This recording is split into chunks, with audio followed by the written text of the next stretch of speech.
어머니 나이에 무슨 그랜저예요. 중고 경차면 충분하죠.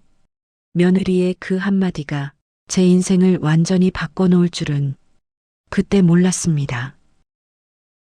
그날도 저는 새벽 5시에 일어났습니다.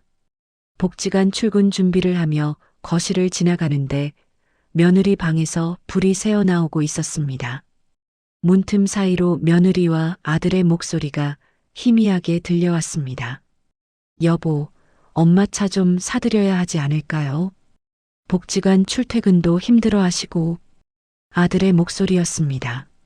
제 마음이 살짝 따뜻해졌습니다.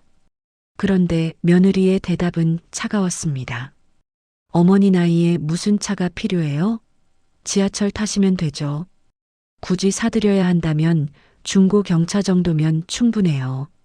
그 돈이면 우리 애들 영어 유치원 한 달치 나가는데 저는 그 자리에서 얼어붙었습니다.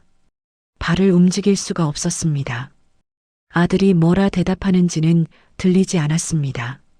아니, 듣고 싶지 않았습니다. 조용히 현관문을 나서며 생각했습니다. 그래, 내가 뭘 기대했나? 복지관까지는 지하철을 2번 갈아타야 했습니다. 새벽 5시 반에 집을 나서면 복지관에 도착하는 시간은 7시 반. 꼬박 2시간이 걸렸습니다. 지하철 계단을 오르내릴 때마다 무릎이 시큰거렸습니다.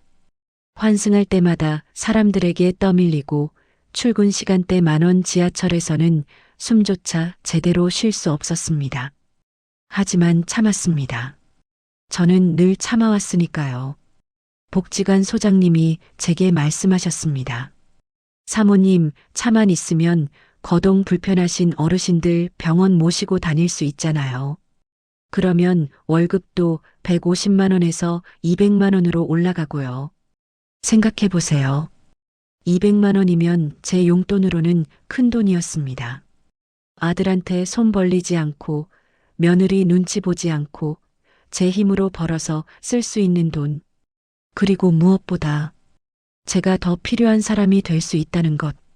거동이 불편한 어르신들을 병원에 모시고 다니는 일은 제가 가장 보람을 느끼는 일이었습니다.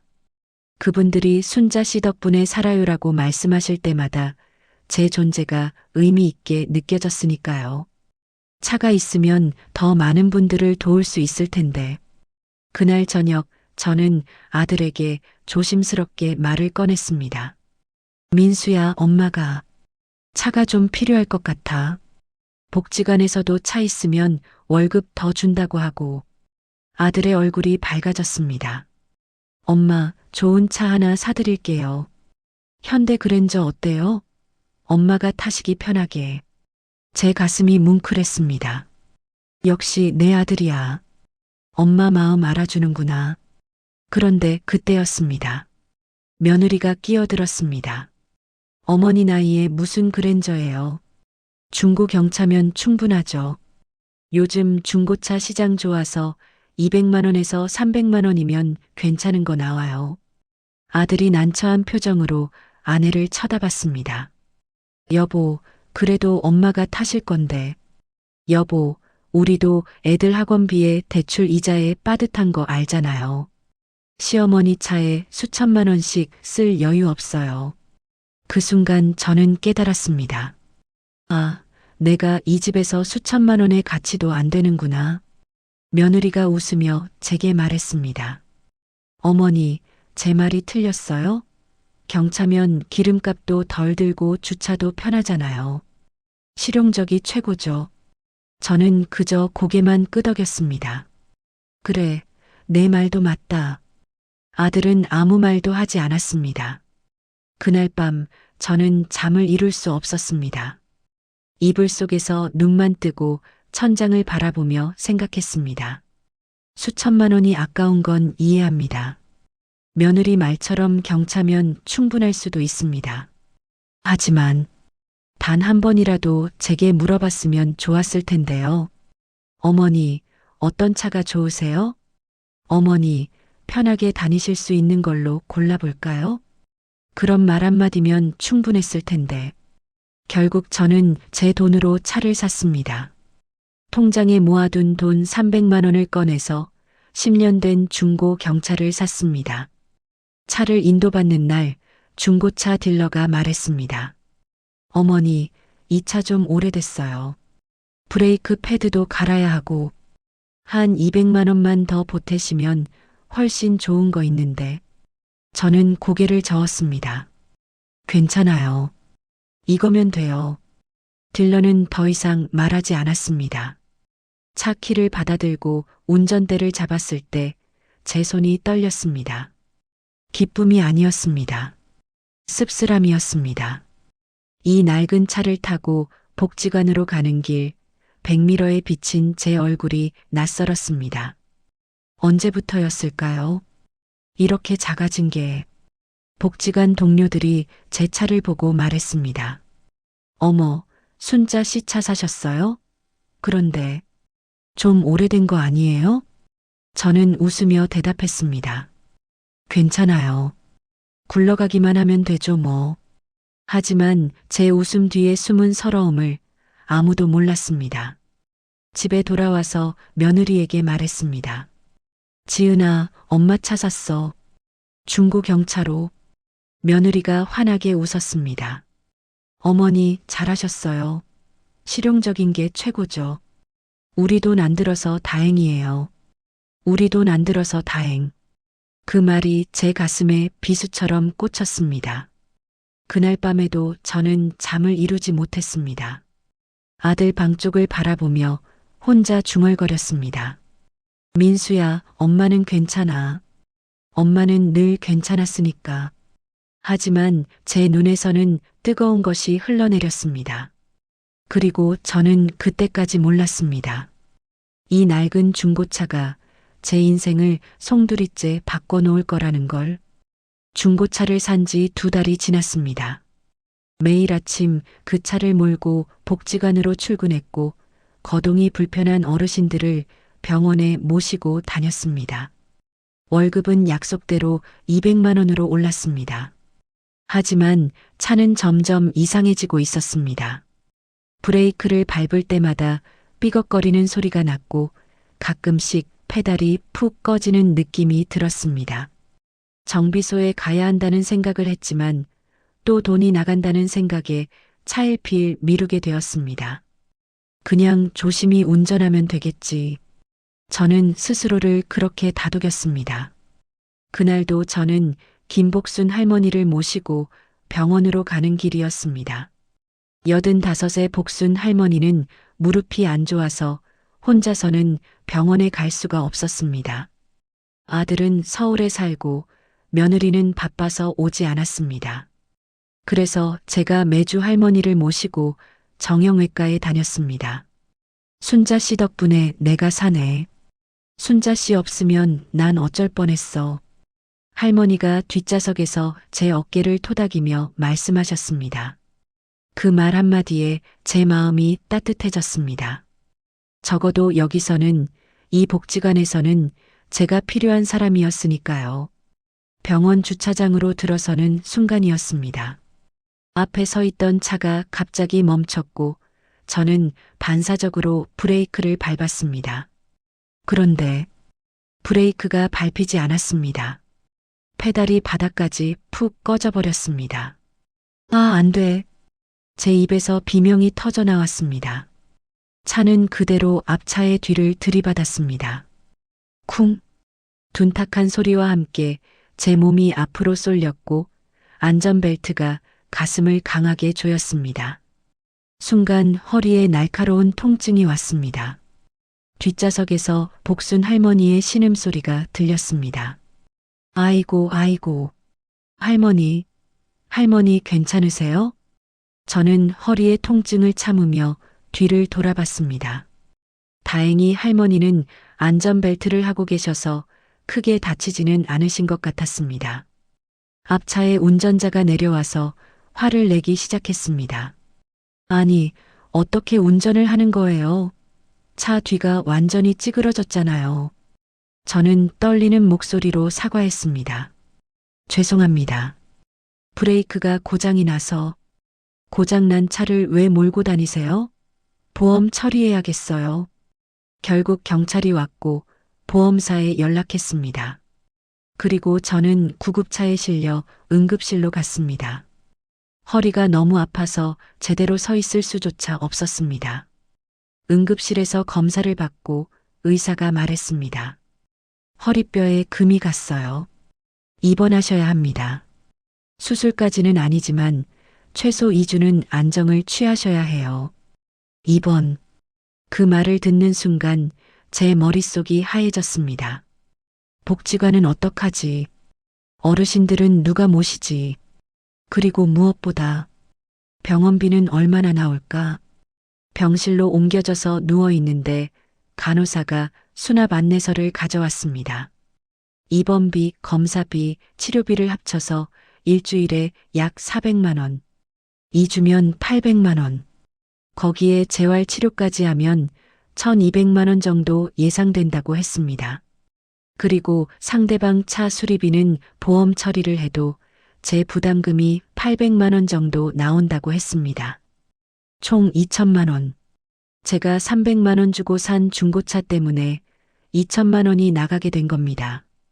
저는 천장을 멍하니 바라보며 생각했습니다.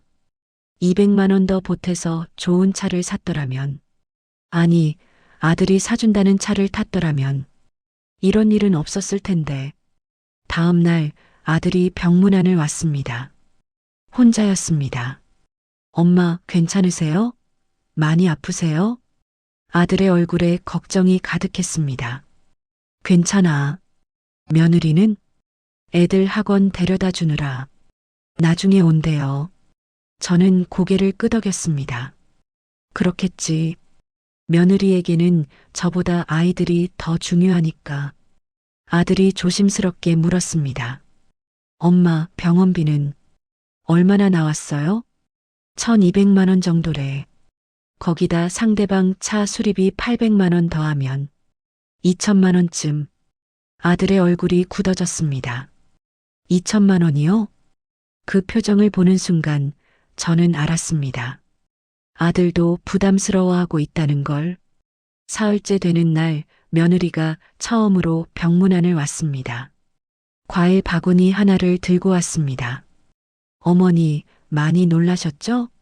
그래도 큰 사고 아니어서 다행이에요. 저는 고개를 끄덕였습니다. 며느리가 침대 옆 의자에 앉으며 말했습니다. 그런데 어머니, 병원비 말이에요. 제 가슴이 철렁 내려앉았습니다. 보험 처리 다 되고 나면 얼마 정도 나와요? 한 2천만 원 정도. 며느리의 얼굴이 굳어졌습니다. 2천만 원이요? 그게 다 어머니 차 문제로 생긴 사고잖아요. 그 말에 제 가슴이 철렁했습니다. 며느리가 이어서 말했습니다. 저희도 지금 여유가 없어요. 애들 학원비에 대출 이자에. 어머니가 쓰신 건데 어머니가 내셔야 하는 거 아닌가요? 순간 병실의 공기가 차갑게 식는 것 같았습니다. 아들이 난처한 표정으로 아내를 쳐다봤지만 아무 말도 하지 못했습니다. 며느리가 다시 말했습니다. 그러게 제 말 들으시지. 중고차 사지 말라고 했잖아요. 이렇게 될 줄 알았어요. 저는 입술을 깨물었습니다. 눈물이 나올 것 같았지만 참았습니다. 며느리 앞에서 우는 모습을 보이고 싶지 않았습니다. 며느리와 아들이 떠나고 저는 혼자 병실에 남았습니다. 창밖으로 해가 지고 있었습니다. 병실은 점점 어두워졌지만 저는 불을 켜지 않았습니다. 어둠 속에서 저는 생각했습니다. 중고차값 300만 원을 아끼려다가 2천만 원을 쓰게 됐네. 며느리 말이 맞았어. 좋은 차를 샀어야 했어. 아니, 아들이 사준다는 차를 탔어야 했어. 하지만 가장 가슴 아픈 건 그게 아니었습니다.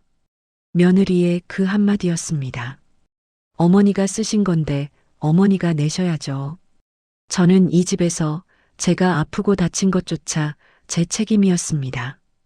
그날 밤 저는 베개에 얼굴을 묻고 소리 없이 울었습니다.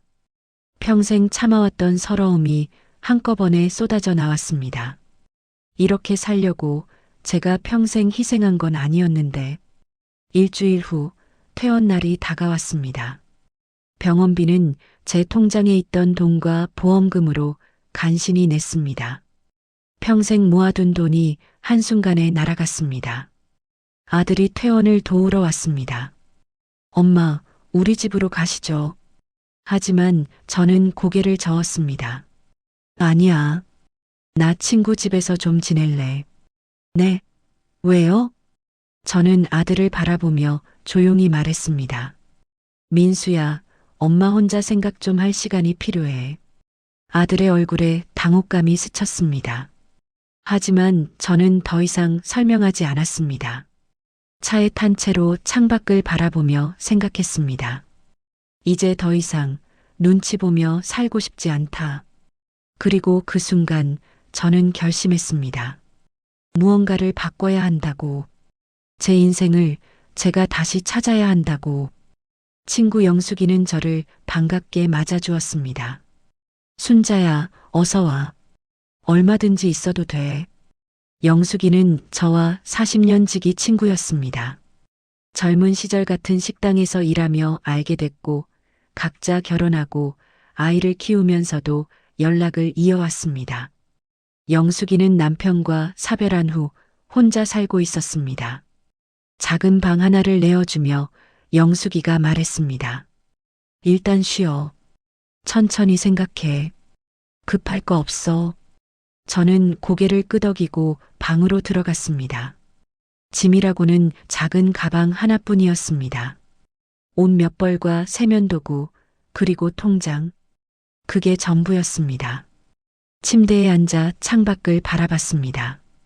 저녁 해가 지고 있었습니다. 그날 저녁 영숙이가 된장찌개를 끓여주었습니다. 많이 먹어. 병원에서 고생했잖아. 밥상 앞에 앉았지만 밥이 넘어가지 않았습니다. 숟가락을 들었다 놓았다를 반복하는 제 손을 보며 영숙이가 물었습니다. 순자야, 너 괜찮아? 저는 고개를 끄덕였습니다. 응, 괜찮아. 거짓말. 내 얼굴 보면 다 알아. 영숙이는 제 맞은편에 앉으며 한숨을 쉬었습니다. 며느리가 뭐라고 했어? 저는 아무 말도 하지 못했습니다. 그저 숟가락만 만지작거렸습니다. 영숙이가 테이블을 탁 쳤습니다. 그것 봐. 내가 뭘 했어. 내가 너무 잘해주니까 당연하게 여기는 거라고. 순자야, 너 왜 그렇게 살아? 내 인생도 소중한데. 그 말에 제 눈에서 눈물이 주르륵 흘러내렸습니다.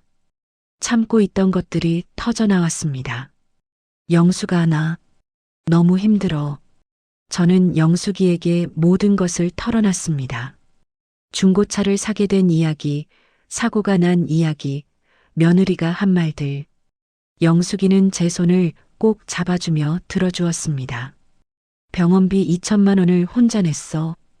평생 모은 돈이 한순간에 날아갔어. 그런데 며느리는 어머니가 쓰신 건데 어머니가 내야 한다고 했어.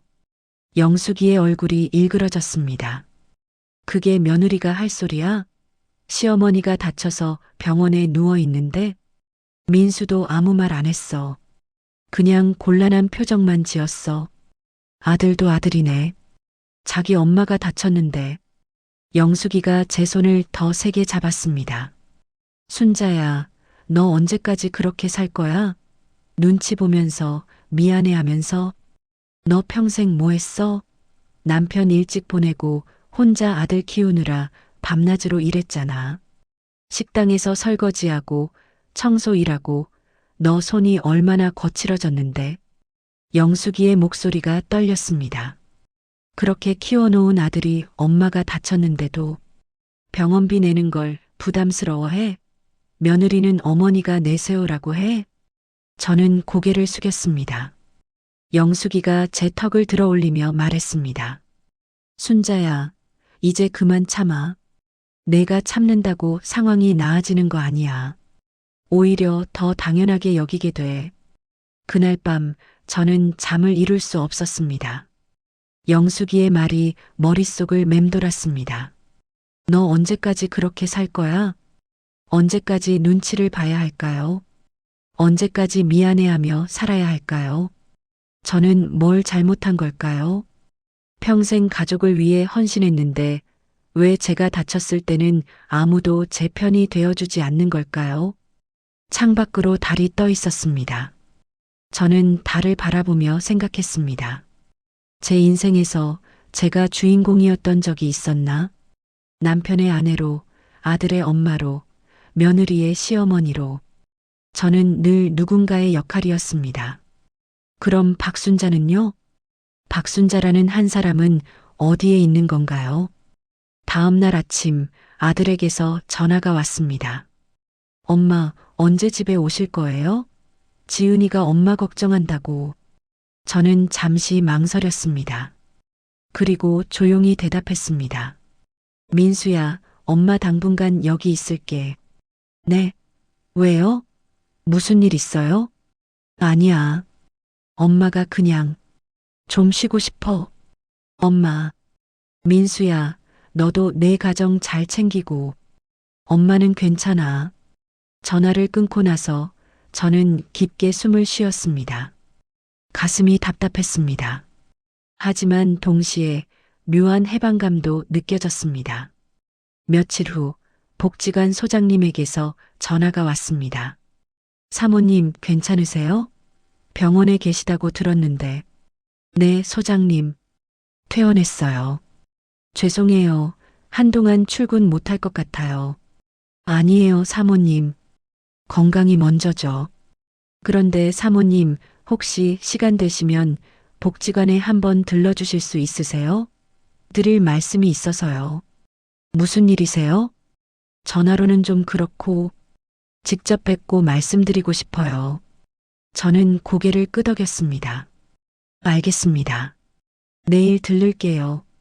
전화를 끊고 나서 저는 궁금해졌습니다. 무슨 일이실까? 설마 제가 사고 낸 것 때문에 문제가 된 건 아닐까? 불안한 마음이 들었습니다. 그날 저녁 영숙이와 함께 저녁을 먹으며 말했습니다. 영숙아, 내일 복지관 가봐야 해. 소장님이 할 말이 있대. 무슨 일인데? 모르겠어. 전화로는 안 알려주시더라고. 영숙이가 걱정스러운 표정을 지었습니다. 설마 사고 때문에 뭐라고 하시는 거 아니야? 나도 그게 걱정이야. 에이, 설마. 사모님이 얼마나 열심히 일하셨는데. 괜찮을 거야. 저는 고개를 끄덕였지만 마음 한편이 무거웠습니다. 그날 밤도 저는 잠을 설쳤습니다. 내일 소장님이 무슨 말씀을 하실까? 혹시 더 이상 복지관에서 일할 수 없다고 하시는 건 아닐까? 복지관 일은 제게 마지막 남은 자존심이었습니다. 그곳에서만큼은 제가 필요한 사람이었으니까요. 제가 누군가에게 도움이 되는 사람이었으니까요. 만약 그것마저 잃게 된다면 저는 이불을 뒤집어 쓰고 눈을 감았습니다. 내일 복지관에 가면 알게 되겠죠. 아침이 밝았습니다. 저는 일찍 일어나서 단정하게 옷을 입었습니다. 거울을 보니 여인 얼굴이 보였습니다. 병원에서의 일주일 그리고 친구 집에서의 며칠 동안 살이 빠진 것 같았습니다. 하지만 저는 억지로 미소를 지어봤습니다. 괜찮아, 박순자. 뭐가 됐든 견딜 수 있어. 평생 견뎌왔잖아. 복지관으로 가는 버스 안에서 저는 창밖을 바라봤습니다. 사람들이 바쁘게 오가고 있었습니다. 모두가 각자의 인생을 살아가고 있었습니다. 그리고 저는 생각했습니다. 나는 앞으로 어떻게 살아야 할까? 이대로 아들 집으로 돌아가서 다시 며느리 눈치 보며 살아야 할까? 아니면 버스가 복지관 앞에 멈췄습니다. 저는 깊게 숨을 들이마시고 내렸습니다. 소장님이 무슨 말씀을 하실지 모르지만 어떻게든 받아들여야겠다고 생각했습니다. 복지관 문을 열고 들어서는 순간 제 인생을 완전히 바꿔놓을 그 말을 듣게 될 줄은 꿈에도 몰랐습니다. 복지관 문을 열고 들어서자 익숙한 공간이 저를 반겼습니다. 복도 한쪽에서는 어르신들이 게이트볼 연습을 하고 계셨고 다른 쪽에서는 노래교실 소리가 들려왔습니다. 몇몇 어르신들이 저를 알아보고 손을 흔들어 주셨습니다. 제가 한 달 넘게 보이지 않았으니 다들 궁금해 하셨을 겁니다. 어르신 한 분이 다가오셨습니다. 김복순 할머니였습니다. 그날 사고 났을 때 함께 계셨던 분이었습니다. 할머니는 제 손을 꼭 잡으며 눈물을 글썽이셨습니다. 말씀은 하지 않으셨지만 그 손의 온기로 모든 걸 느낄 수 있었습니다. 미안하다는 마음, 걱정했다는 마음, 고맙다는 마음. 저는 할머니의 손을 꼭 잡아드렸습니다. 괜찮다고, 할머니 잘못이 아니라고 그렇게 전하고 싶었습니다. 소장님 사무실 문을 노크했습니다. 안에서 들어오라는 소리가 들렸습니다. 문을 열고 들어서니 소장님이 환하게 웃으며 일어나셨습니다. 그리고 소장님 옆에는 낯선 분이 한 분 앉아 계셨습니다. 양복을 단정하게 입은 중년 남성이었습니다. 소장님이 의자를 권하며 소개해 주셨습니다. 이분은 구청 복지과장님이라고 했습니다. 저는 긴장한 채로 의자에 앉았습니다. 혹시 사고 때문에 뭔가 문제가 된 건가 하는 불안감이 엄습했습니다. 소장님이 파일 하나를 꺼내 제 앞에 놓으셨습니다. 그 파일을 펼치자 제가 복지관에서 일한 기록들이 빼곡히 적혀 있었습니다. 출근 일수, 봉사 시간, 어르신들을 모신 기록, 심지어 어르신들이 적어주신 감사 편지까지. 저는 그 기록들을 보며 놀랐습니다. 이렇게 많은 시간을 여기서 보냈구나. 지난 5년간의 기록이었습니다. 총 봉사 시간만 1000시간이 넘었고 제가 돌본 어르신은 300명이 넘었습니다. 그 중에는 제 차로 병원에 모셔다 드린 분들, 장을 보러 모시고 간 분들, 그냥 말벗이 되어드린 분들의 이름이 적혀 있었습니다. 구청 과장님이 말씀하셨습니다. 우리 구청에서는 매년 자원봉사 공로상을 시상한다고 했습니다. 그런데 올해 복지관에서 저를 추천했다고 했습니다. 심사 결과 저의 5년간 봉사 기록이 구청 역사상 최고 수준이라고 했습니다. 그래서 구청에서는 저에게 자원봉사 대상을 수여하기로 결정했고 그에 따른 상금 5천만 원이 지급된다고 했습니다. 5천만 원. 그 숫자가 귀에 들어오는 순간 저는 제가 제대로 들은 게 맞나 싶었습니다. 입이 떡 벌어진 채로 과장님을 바라봤습니다. 과장님은 거기서 멈추지 않으셨습니다. 복지관에서 차량 봉사를 하시는 분들을 위한 지원 사업이 있다고 했습니다. 본인 차량으로 어르신들을 무료로 모시고 다니는 자원봉사자에게는 차량 구입 지원금을 준다고 했습니다. 그런데 저의 경우 이미 차가 있었기 때문에 지원 대상이 아니었다고 했습니다. 하지만 소장님께서 제 사고 소식을 듣고 구청에 특별히 요청했다고 했습니다. 사고가 난 이유가 낡은 중고차의 안전 문제였고 그 차는 오직 봉사를 위해서만 사용되었다는 점을 강조하셨다고 했습니다. 구청에서는 특별심의 끝에 저에게 차량 지원금 2천만 원을 지급하기로 결정했다고 했습니다. 저는 아무 말도 할 수 없었습니다. 그저 소장님과 과장님을 번갈아 바라볼 뿐이었습니다. 소장님이 제 손을 잡으며 말씀하셨습니다. 사모님이 지난 5년간 얼마나 헌신적으로 일하셨는지 모두가 안다고 했습니다. 어르신들이 사모님을 얼마나 좋아하고 의지하는지 안다고 했습니다. 그리고 사고 소식을 들었을 때 복지관 어르신들 모두가 얼마나 걱정했는지 모른다고 했습니다. 매일 사모님 안부를 물어보셨고 쾌유를 기원하는 편지를 수십 통 써주셨다고 했습니다. 소장님이 서랍에서 편지 뭉치를 꺼내 제게 건네주셨습니다.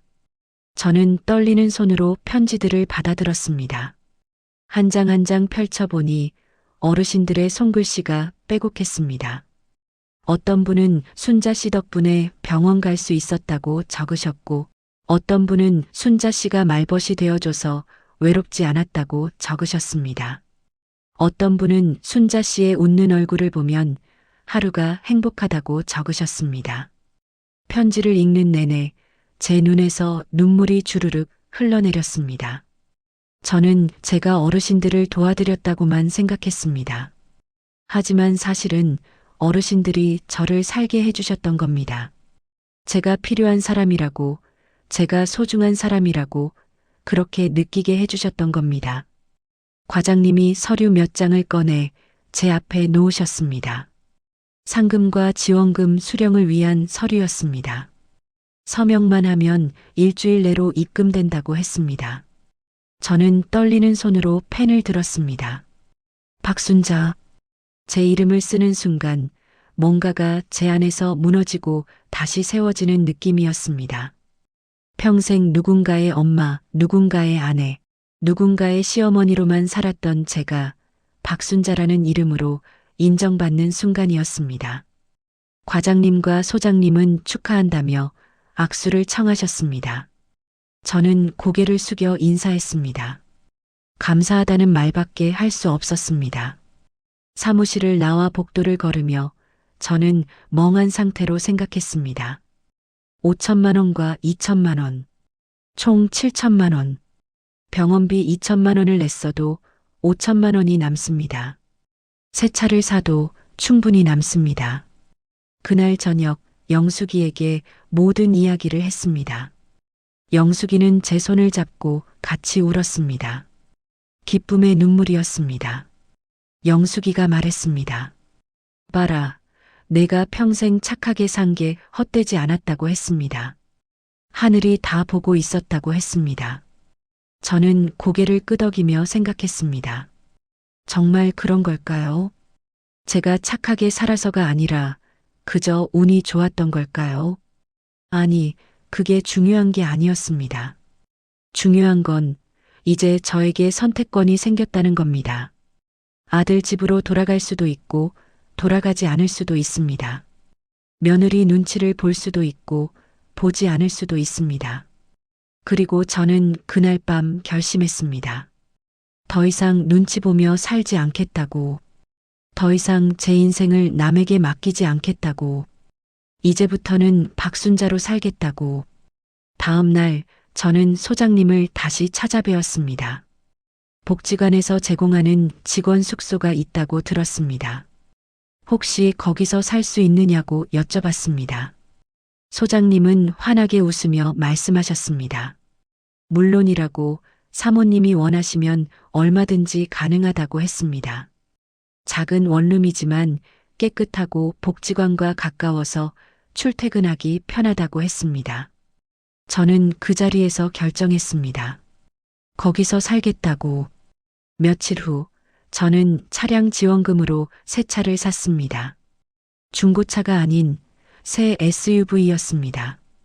안전한 차, 믿을 수 있는 차, 어르신들을 편하게 모실 수 있는 차. 전시장에서 차 키를 받아들었을 때의 그 느낌을 잊을 수 없습니다. 이건 누가 사준 차가 아니었습니다. 제가 번 돈으로 제가 선택한 차였습니다.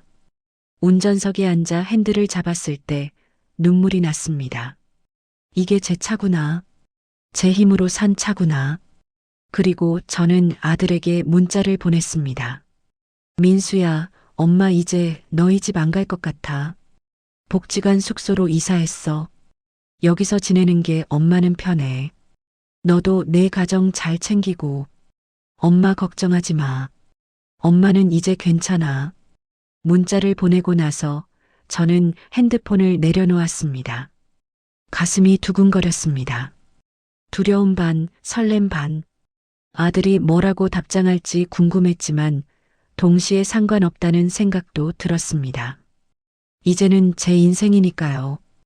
복지관 숙소로 이사한 날 저는 제 인생에서 가장 가벼운 짐을 들고 있었습니다. 옷가방 하나, 이불 한 채, 그리고 몇 가지 생활용품. 그게 전부였습니다. 아들 집에 두고 온 것들도 많았지만 가지러 갈 생각은 없었습니다. 필요하면 아들이 갖다 주겠죠. 아니면 그냥 버려도 상관없었습니다. 어차피 그것들은 제 것이 아니라 며느리 집에 얹혀 살던 시어머니의 것들이었으니까요. 숙소는 작은 원룸이었습니다. 방 하나에 작은 주방, 그리고 화장실. 넓지는 않았지만 깨끗했고 햇볕이 잘 들었습니다. 창문을 열자 복지관 정원이 보였습니다. 어르신들이 산책하시는 모습, 벤치에 앉아 이야기 나누시는 모습이 한눈에 들어왔습니다. 저는 창가에 서서 그 풍경을 한참 바라봤습니다. 여기가 제 집이구나. 제 공간이구나. 처음으로 제 이름으로 된 공간. 누구의 눈치도 보지 않아도 되는 공간. 가슴이 벅차올랐습니다. 짐을 정리하며 생각했습니다. 아들 집에 있을 때는 항상 조심스러웠습니다.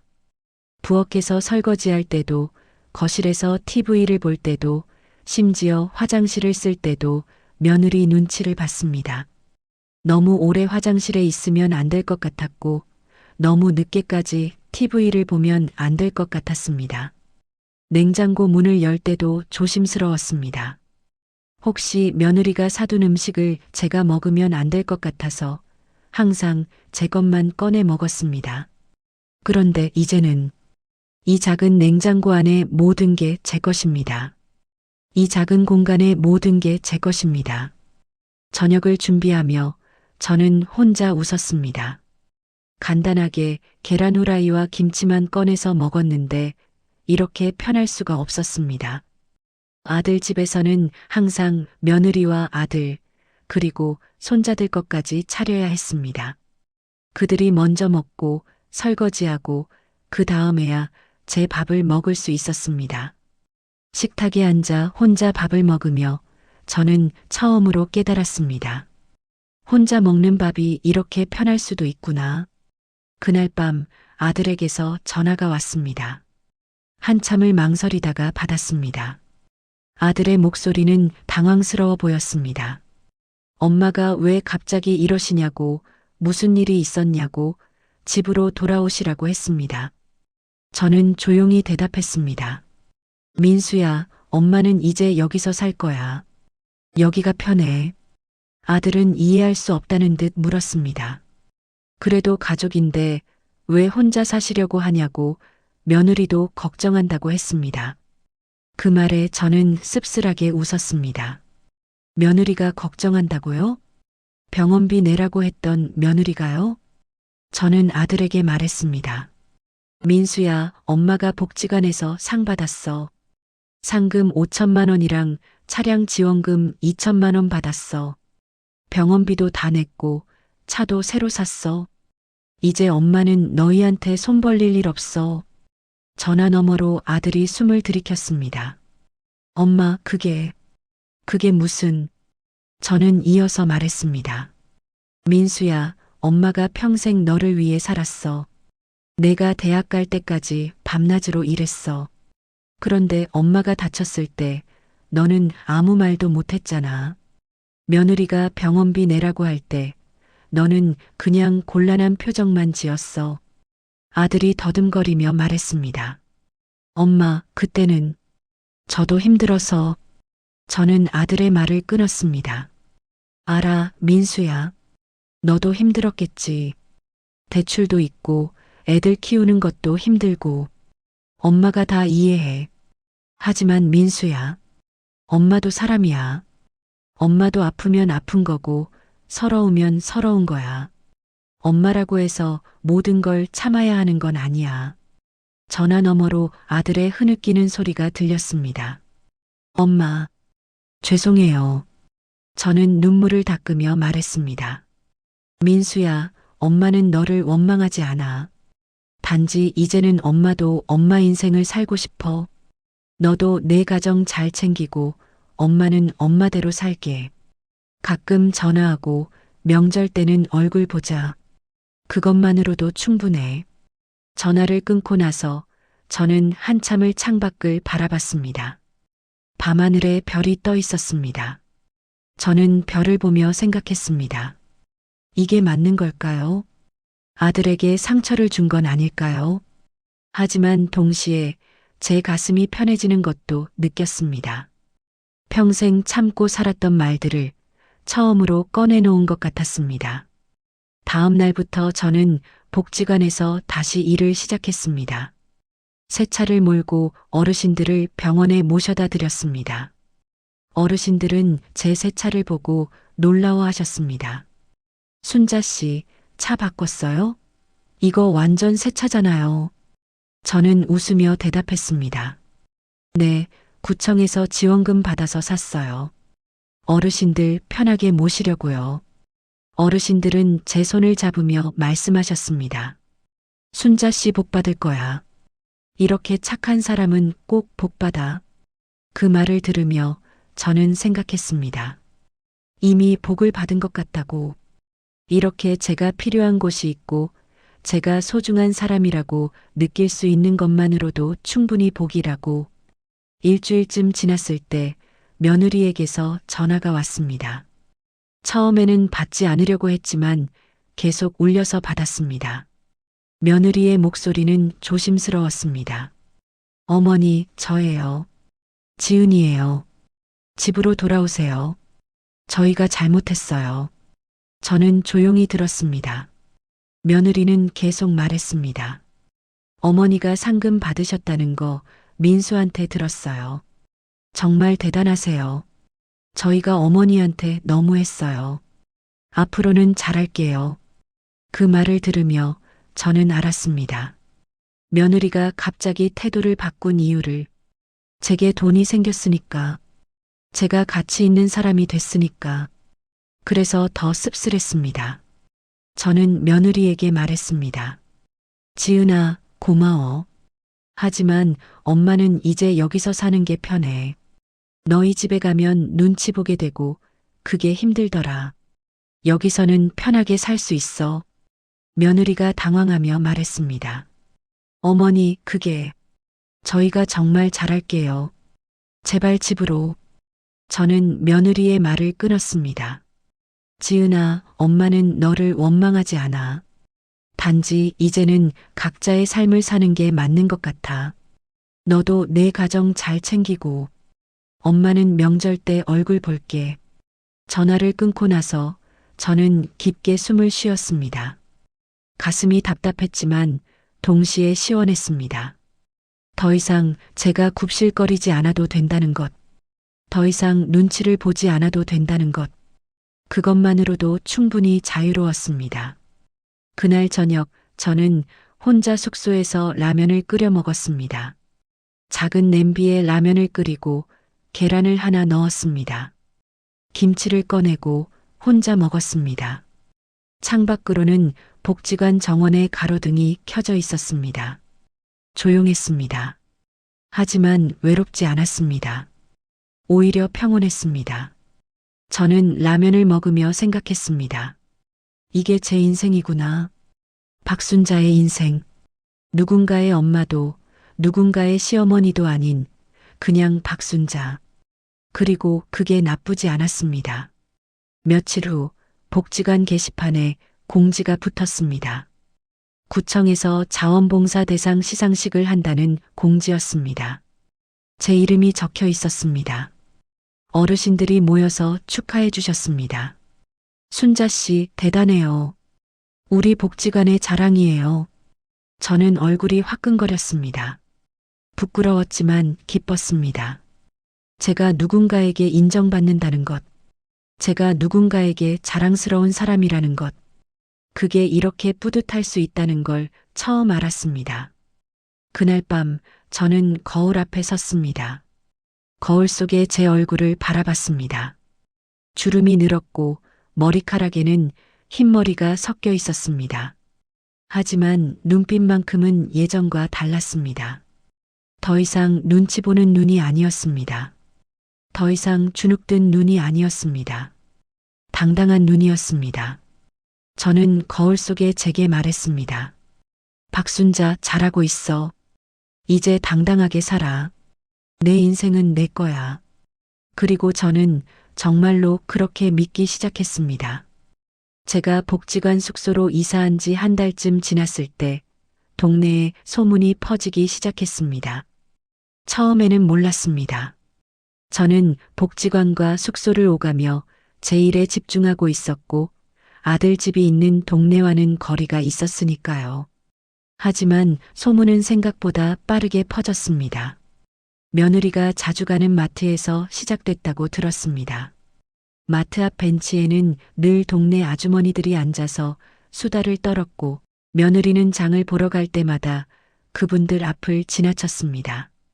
어느 날부터 그 아주머니들이 며느리를 보며 수군거리기 시작했습니다.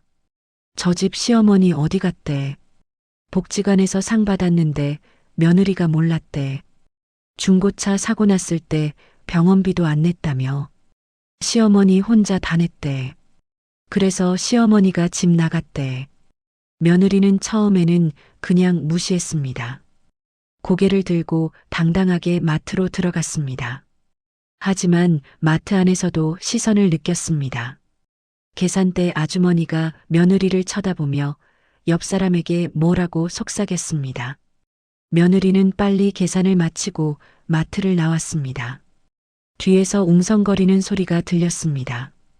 요즘 며느리들은 참, 시어머니가 평생 복지관에서 봉사했는데 그래 놓고 상금 받았다니까 갑자기 관심 보이더래. 며느리는 집으로 돌아오는 길 내내 얼굴이 화끈거렸습니다. 현관문을 열고 들어서서 장바구니를 던지듯 내려놓았습니다. 아들이 거실에서 물었습니다. 여보, 무슨 일 있어? 며느리는 화가 난 목소리로 대답했습니다. 동네에 소문 다 났어. 시어머니 일로. 마트만 가면 사람들이 쑥덕거려. 나 완전 동네 망신이야. 아들은 난처한 표정으로 아무 말도 하지 못했습니다. 며느리의 친구들 사이에서도 소문이 돌았습니다. 며느리는 매주 동네 엄마들과 카페에서 모임을 가졌는데 어느 날 모임에 갔더니 분위기가 이상했습니다. 다들 며느리를 보며 어색하게 웃었습니다. 한 엄마가 조심스럽게 물었습니다. 지은 씨, 시어머니 요즘 어떠세요? 복지관에서 일하신다면서요? 며느리는 애써 밝게 대답했습니다. 네, 요즘 거기서 지내시더라고요. 그런데 다른 엄마가 끼어들었습니다. 근데 제가 들었는데 시어머니가 상금도 받으셨다면서요? 몇 천만 원인가? 대단하시네요. 며느리는 입술을 깨물었습니다. 또 다른 엄마가 말했습니다. 그런데 시어머니가 집 나가셨다는 소문도 들었는데 사실이에요? 며느리는 대답하지 못했습니다. 그 엄마가 이어서 말했습니다. 제 친구가 그 복지관 다니는데 시어머니 진짜 대단하시대요. 몇 년 동안 무료로 어르신들 병원 모시고 다니셨대요. 복지관에서 살아계신 부처님이래요. 그런 분이 집을 나가실 정도면. 말끝을 흐리는 그 엄마의 시선에 며느리는 질책이 담겨 있음을 느꼈습니다. 며느리는 서둘러 일어났습니다. 저 애들 데리러 가야 해서요. 먼저 갈게요. 그리고 카페를 뛰쳐나왔습니다. 손자가 다니는 초등학교에서도 소문이 났습니다. 손자 담임 선생님이 학부모 상담을 요청했습니다. 며느리가 상담실에 갔더니 선생님이 조심스럽게 물었습니다. 어머님, 혹시 댁에 무슨 일 있으세요? 준호가 요즘 학교에서 좀 힘들어하는 것 같아서요. 며느리는 깜짝 놀라며 물었습니다. 무슨 일이요? 선생님이 대답했습니다. 다른 아이들이 준호한테 할머니 이야기를 하더라고요. 할머니가 집을 나갔다고, 엄마가 할머니한테 못되게 굴었다고. 그런 말을 듣고 준호가 많이 속상해하는 것 같아요. 며느리의 얼굴이 새하얗게 변했습니다. 집으로 돌아오는 차 안에서 손자가 조용히 물었습니다. 엄마, 할머니는 왜 우리랑 안 살아? 며느리는 핸들을 잡은 손에 힘을 주었습니다. 할머니가 바빠서 그래. 손자가 다시 물었습니다. 친구들이 그러는데 엄마가 할머니한테 나쁜 짓 했대. 그게 사실이야? 며느리는 대답할 수 없었습니다. 그저 운전에만 집중하는 척했지만 눈물이 날 것 같았습니다. 아들의 회사에서도 소문이 났습니다. 아들은 회사 식당에서 점심을 먹고 있었는데 같은 부서 과장이 다가왔습니다. 박 대리, 자네 어머니 복지관에서 일하시지? 아들은 고개를 끄덕였습니다. 과장이 말했습니다. 우리 장모님도 그 복지관 다니시는데 자네 어머니 칭찬 많이 하시더라고. 정말 헌신적이신 분이라면서. 그런데 요즘 혼자 사신다면서? 왜 그러시는 거야? 아들은 어색하게 웃으며 대답했습니다. 어머니가 복지관이 편하시대요. 과장은 고개를 갸우뚱하며 말했습니다. 아무리 그래도 가족이랑 사는 게 좋을 텐데. 요즘 젊은 부부들은 시부모 모시는 게 부담스러운가 봐. 그 말에 아들은 밥맛이 뚝 떨어졌습니다. 집으로 돌아온 아들은 며느리에게 말했습니다. 여보, 회사에서도 엄마 얘기 나와. 사람들이 다 알아. 며느리는 소파에 앉아 고개를 숙였습니다. 나도 알아. 동네 망신이야. 마트만 가도 사람들이 수군거리고 엄마 친구들도 다 알고 애들 학교에서도 소문났어. 아들이 한숨을 쉬었습니다. 이러다가 우리 완전히 동네에서 매장당하겠어. 며느리가 고개를 들며 말했습니다. 그러면 어떡해? 시어머니한테 빌어야 해? 아들은 대답하지 못했습니다. 그날 밤 며느리는 잠을 이룰 수 없었습니다. 천장을 바라보며 생각했습니다. 내가 뭘 잘못했나? 시어머니한테 중고차 사라고 한 게 잘못인가? 병원비 내라고 한 게 잘못인가? 우리도 힘든데 왜 우리만 나쁜 사람이 돼야 해? 하지만 마음 한편에서는 알고 있었습니다. 자신이 시어머니를 어떻게 대했는지, 얼마나 무시했는지, 얼마나 당연하게 여겼는지. 며느리는 핸드폰을 들어 인터넷 커뮤니티를 들어갔습니다. 동네 맘카페에는 이미 글이 올라와 있었습니다. 제목 우리 동네에 이런 며느리가.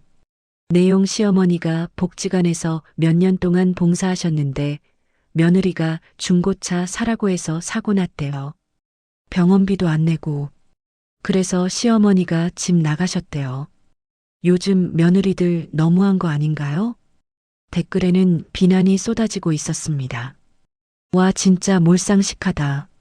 시어머니가 얼마나 서럽겠어. 저런 며느리는 나중에 자기도 똑같이 당할 거야. 며느리는 핸드폰을 내려놓고 베개에 얼굴을 묻었습니다. 다음 날 며느리는 시어머니를 찾아가기로 결심했습니다. 복지관 주소를 검색하고 차를 몰고 갔습니다. 복지관 주차장에 차를 세우고 내렸을 때 며느리는 멈칫했습니다. 주차장에 세워진 새 SUV가 눈에 들어왔습니다. 번호판을 보니 시어머니 차였습니다. 며느리는 그 차를 보며 충격을 받았습니다.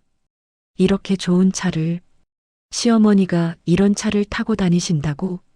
복지관 안으로 들어서자 어르신들이 삼삼오오 모여 계셨습니다. 며느리가 안내 데스크에 물었습니다. 저기 박순자 씨 계신가요? 직원이 대답했습니다. 아, 순자 사모님이요?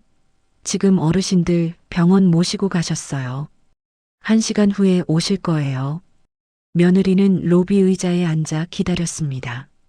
그런데 옆 벤치에 앉아 계시던 어르신들의 대화가 들렸습니다. 순자 씨 정말 대단하지? 상금 몇 천만 원 받았는데도 여전히 우리 모시고 다니시잖아. 그러니까. 그런데 아들네가 좀 그렇다며? 며느리가 못되게 굴어서 집을 나오셨다던데. 에휴, 요즘 며느리들은. 며느리는 얼굴이 화끈거렸습니다. 여기서도 자신의 소문이 퍼져 있었습니다. 1시간 후 시어머니가 돌아왔습니다. 어르신 2분을 휠체어에 태워 복지관 안으로 모시고 들어오셨습니다. 며느리는 그 모습을 보며 놀랐습니다. 시어머니의 표정이 밝았습니다. 예전에 자신의 집에서 보던 조심스럽고 눈치 보던 표정이 아니었습니다. 어르신들과 이야기하며 환하게 웃고 계셨습니다. 편안해 보였습니다. 행복해 보였습니다. 며느리는 그제야 깨달았습니다. 시어머니는 자신의 집에서 얼마나 불편하고 불행했을까. 시어머니가 며느리를 발견했습니다. 잠시 표정이 굳어졌지만 이내 평온한 얼굴로 다가왔습니다. 지은아, 왜 왔어? 며느리는 입을 열었지만 말이 나오지 않았습니다. 그저 시어머니를 바라볼 뿐이었습니다. 시어머니는 며느리를 복지관 상담실로 안내했습니다. 둘은 마주 앉았습니다. 며느리는 떨리는 목소리로 말했습니다. 어머니, 집으로 돌아오세요. 저희가 잘못했어요. 시어머니는 며느리를 조용히 바라봤습니다. 그리고 천천히 말했습니다. 지은아, 고마워. 하지만 엄마는 이제 여기가 좋아. 여기서는 눈치 안 봐도 되고 편해. 며느리가 다시 말했습니다. 어머니, 동네에 소문 다 났어요. 사람들이 저를 손가락질해요. 제발 돌아와 주세요. 시어머니는 고개를 저었습니다. 지은아, 엄마가 돌아간다고 해서 그 소문이 없어지는 게 아니야. 그건 내가 감수해야 할 몫이야. 엄마가 지난 몇 년간 내 집에서 감수했던 것처럼. 며느리는 그 말에 아무 대꾸도 하지 못했습니다. 시상식 2주 전 복지관의 지역 방송국에서 연락이 왔습니다. 우리 동네 착한 이웃이라는 프로그램에서 저를 취재하고 싶다고 했습니다. 구청에서 저를 추천했다고 했습니다. 처음에는 거절하려 했지만 소장님이 권유하셨습니다. 많은 분들에게 힘이 될 거라고. 그래서 촬영에 동의했습니다. 일주일 동안 촬영이 진행됐습니다. 복지관에서 일하는 모습, 어르신들을 병원에 모시는 모습, 그리고 제 숙소에서 인터뷰를 PD님이 물었습니다. 지금 행복하세요? 저는 잠시 생각하다 대답했습니다. 네, 행복해요. 가족이 그립긴 하지만 저를 존중하는 게 더 중요하더라고요. 평생 남을 위해 살았는데 이제는 저를 위해 살고 싶어요. 방송은 금요일 저녁 8시에 나갔습니다. 저는 숙소에서 혼자 봤습니다. 화면 속 제 모습이 낯설었지만 모든 말은 진심이었습니다. 방송 반응은 뜨거웠습니다. 복지관 전화가 쉴 새 없이 울렸고 시청자들이 후원금을 보내왔습니다. 지역 신문에서도 취재 요청이 왔습니다. 그 모든 관심이 부담스러웠지만 동시에 뿌듯했습니다. 방송 다음 날 아들에게서 전화가 왔습니다.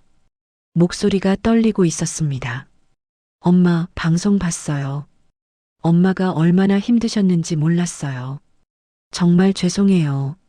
저는 조용히 들었습니다. 민수야, 엄마는 너를 원망하지 않아. 다만 이제는 각자의 길을 가는 게 맞는 것 같아. 그날 오후 며느리가 손자들을 데리고 복지관에 찾아왔습니다. 아이들이 달려와 저를 안았습니다. 보고 싶었던 손자들이었습니다. 며느리는 제 앞에서 천천히 무릎을 꿇었습니다. 저는 깜짝 놀라 일으키려 했지만 며느리는 고개를 숙인 채 말했습니다. 어머니, 죄송해요. 방송 보고 나서야 깨달았어요. 제가 얼마나 못되게 굴었는지. 제발 용서해 주세요. 집으로 돌아와 주세요. 저는 며느리를 일으켜 세웠습니다. 조용히 말했습니다. 지은아, 고마워. 내가 잘못을 깨달았다는 것만으로도 고마워. 하지만 엄마는 이제 여기서 사는 게 좋아. 며느리가 당황하며 물었습니다. 어머니, 그럼 저를 용서 안 하시는 거예요? 저는 며느리의 손을 잡았습니다. 용서는 해. 너도 힘들었을 거야. 하지만 지은아, 용서한다고 다시 같이 살아야 하는 건 아니야. 엄마는 이제 엄마 인생을 찾았어. 우리 이제 각자의 삶을 살자. 명절 때 보고 가끔 전화하고. 그것만으로도 충분해. 며느리가 눈물을 흘렸습니다. 저는 며느리를 안아주었습니다. 괜찮아. 이제 우리 각자 행복하게 살자. 일주일 후 구청 대강당에서 시상식이 열렸습니다. 복지관 어르신들이 함께 가주셨습니다. 제 이름이 호명됐을 때 저는 무대로 올라갔습니다. 구청장님이 상장을 전달하며 말씀하셨습니다. 박순자님은 지난 5년간 묵묵히 지역 어르신들을 돌보며 헌신하셨습니다. 박수 소리가 울려 퍼졌습니다. 저는 객석을 둘러봤습니다. 복지관 어르신들이 환하게 웃으며 박수를 치고 계셨습니다. 그리고 맨 뒤쪽에 아들 가족이 서 있었습니다. 손자들이 꽃다발을 들고 있었습니다. 그들도 박수를 치고 있었습니다. 시상식이 끝나고 아들 가족이 다가왔습니다. 손자들이 꽃다발을 건넸습니다. 할머니, 축하해요. 아들이 말했습니다. 엄마, 정말 자랑스러워요. 며느리도 고개를 숙였습니다. 어머니, 축하드려요. 저는 미소 지었습니다. 고마워. 와줘서. 우리는 함께 사진을 찍었습니다. 상장을 든 저와 그 옆에 선 가족들. 사진 속 제 얼굴은 환하게 웃고 있었습니다. 하지만 저는 알고 있었습니다. 이 사진 한 장이 우리가 다시 함께 살게 된다는 의미는 아니라는 것을, 각자의 자리에서 서로를 존중하며 살아간다는 의미라는 것을, 그리고 그것만으로 충분했습니다. 그날 밤 저는 숙소로 돌아와 창가에 앉았습니다. 별이 총총히 떠 있었습니다. 저는 별을 보며 생각했습니다. 저 별들처럼 저도 제자리에서 빛나고 있는 걸까요? 작은 빛이지만 누군가에게는 필요한 빛. 그렇게 믿고 싶었습니다. 1년이 흘렀습니다. 계절이 4번 바뀌고 저는 여전히 복지관 숙소에서 살고 있었습니다. 매일 아침 일어나 창문을 열면 복지관 정원이 보였습니다. 어르신들이 산책하시는 모습, 벤치에 앉아 이야기 나누시는 모습, 그 풍경이 이제는 제 일상이 되었습니다. 새 SUV를 몰고 어르신들을 병원에 모셔다 드리는 일도 여전히 계속하고 있었습니다. 지난 1년간 제가 모신 어르신은 150명이 더 늘었습니다. 복지관 게시판에는 감사 편지가 계속 쌓여갔습니다. 어르신 한 분이 말씀하셨습니다. 순자 씨, 우리가 순자 씨 생일 잔치 해줄 거야. 올해는 꼭. 저는 웃으며 손을 저었지만 가슴이 따뜻해졌습니다. 여기서는 제가 잊혀지지 않았습니다. 여기서는 제가 소중한 사람이었습니다.